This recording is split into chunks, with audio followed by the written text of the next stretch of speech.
and so I said, well, why don't you catalog it as thoroughly as your music? And he said, oh, well, I would feel like a pervert if I did that. That would be paying too much attention to it. So to be clear, he was embarrassed to spend any effort organizing the porn because what it might mean about his identity, even though no one else had ever had any knowledge or interest in this collection. His own sort of thinking about it was like, oh my God, I would be a pervert.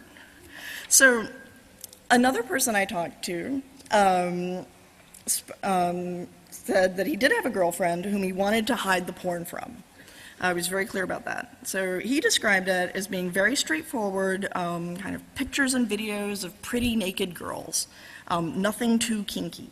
And I said, so can you give me an example? And he said, like abbywinters.com. So here you go. So this was an example of the kind of site that he likes. And he said that this is a site that he sometimes subscribes to for like a month at a time and downloads a whole lot and then unsubscribes. And then he has a few sites that he kind of shifts between.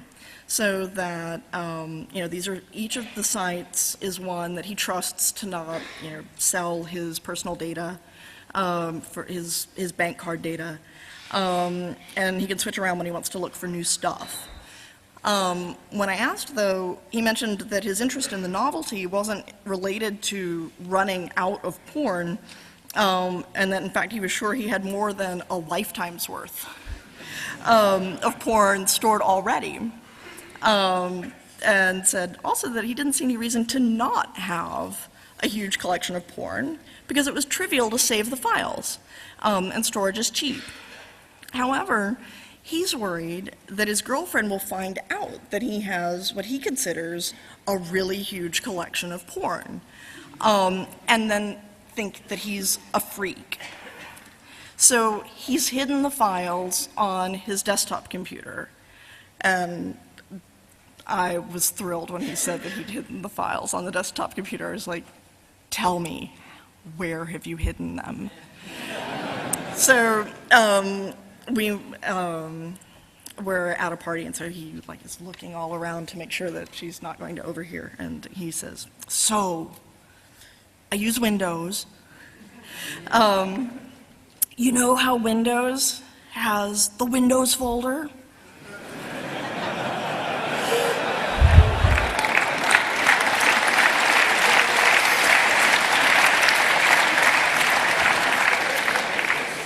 So he put a hidden folder in the /Windows directory with a dummy name, and in that folder, there are folders named with letters and numbers that are all fake. And in one of those is then the whole directory, which he does have fairly well cataloged. So he has the different websites split out and when he, downloaded and if there are particular models that he's really liked. And he pointed out that usually he doesn't like there to be guys in his porn. So, but if there are multiple girls involved in a scene, then he specifies. And so he has a lot of detail in that. And so he's especially horrified at the thought that his girlfriend would find out again that he has this level of detail. But because I am a social scientist, it was okay to tell me. He said that his girlfriend would never look there in this Windows directory because she would be afraid of breaking something.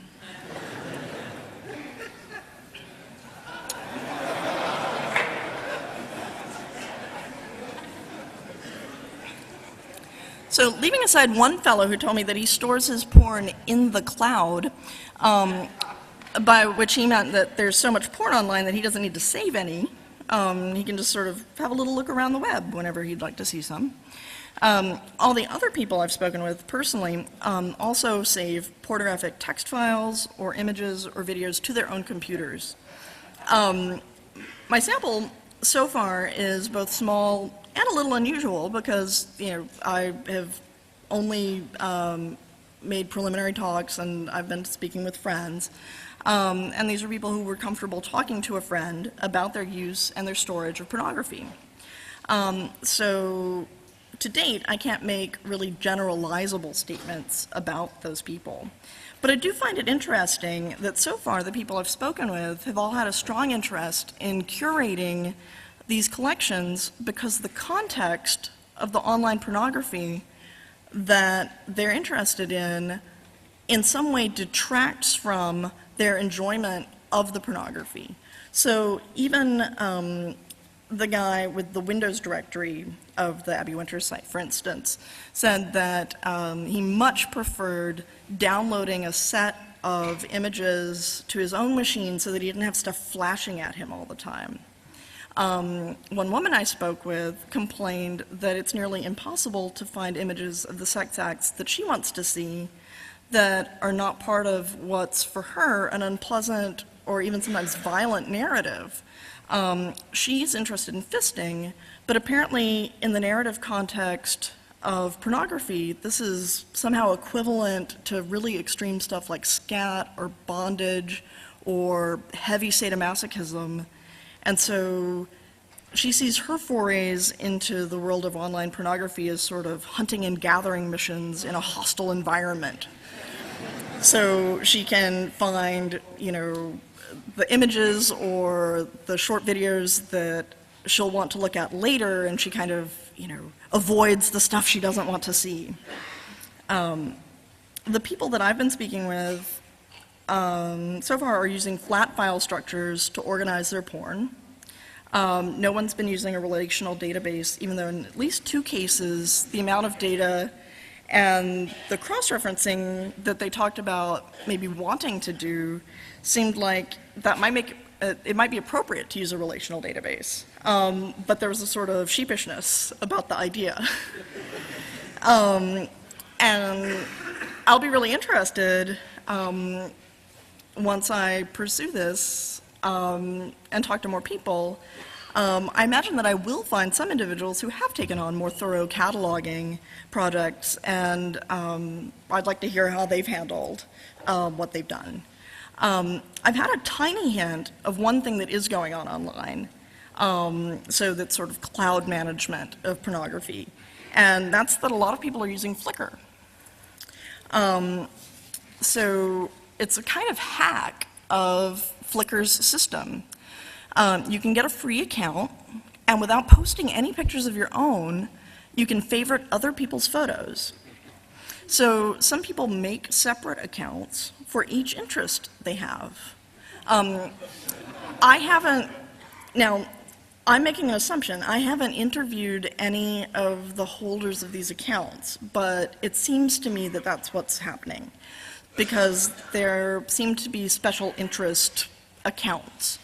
So there might be a foot account, or a knee-high socks account, or cleavage, or brunettes, or fisting. And so the favorites pages are full of just those images, maybe even hundreds of those images. This doesn't run up against any limits in the Flickr account because those are just the favorites, so there's no bandwidth storage issue on the free Flickr account.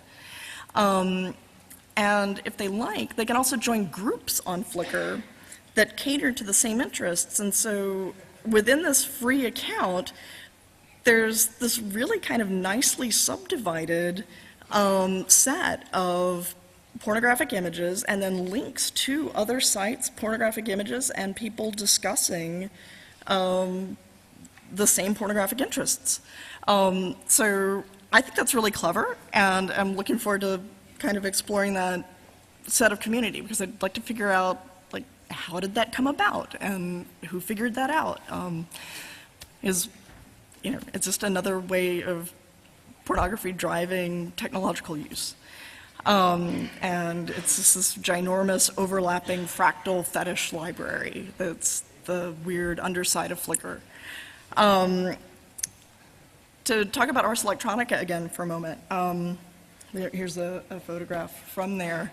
I wonder whether Flickr's API itself or even just its general model, will offer a way for life logging to take off.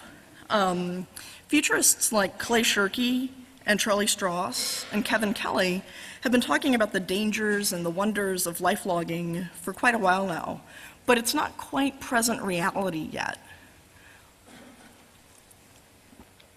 But it seems to me that all it would take is switching on all the cell phone cameras in the room, or all the EEE-PC built-in cameras, 24/7. There are a lot of them here. And suddenly, I'm looking at a Congress hall full of cam whores. And then all of you will have all of this wonderful footage, some of which will be fantastically hot and worth saving, and boom, then you've got another data stream that you've got to manage, because you'll have all of this great data and images and stuff. So this machine won the Prix Ars Electronica, and it is a fuckbot that the guy with the microphone there made. And the reason why it has such big lights there is because those are kind of film lights, and it has a camera so that the person being fucked by the robot is also being filmed. So there's kind of constant documentation of the robotic fucking.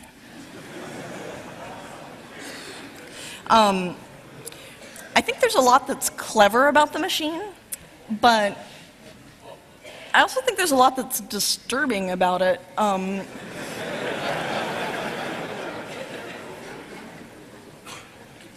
In retrospect, I wish I'd brought another photograph of another machine at Ars Electronica that's much more egalitarian, since it suddenly occurred to me that not everyone here would have seen all of the wonderful machines that were at the show. This machine has all of this. I'm going to walk away from the microphone to point at something and then come right back.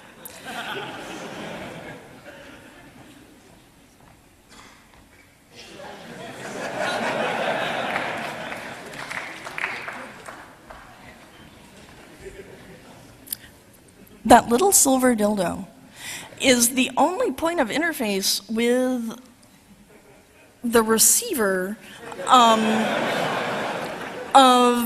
the attention of the robot. Everything else going on with the robot seems to me to have to do with the interest of the person running it. So I thought that was kind of weird. Interesting, but weird.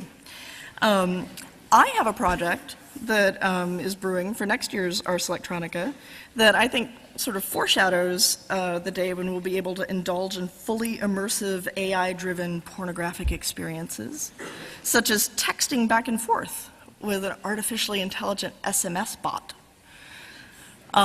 Sending texts back and forth and photos and audio to a perfectly responding faraway ELIZA partner.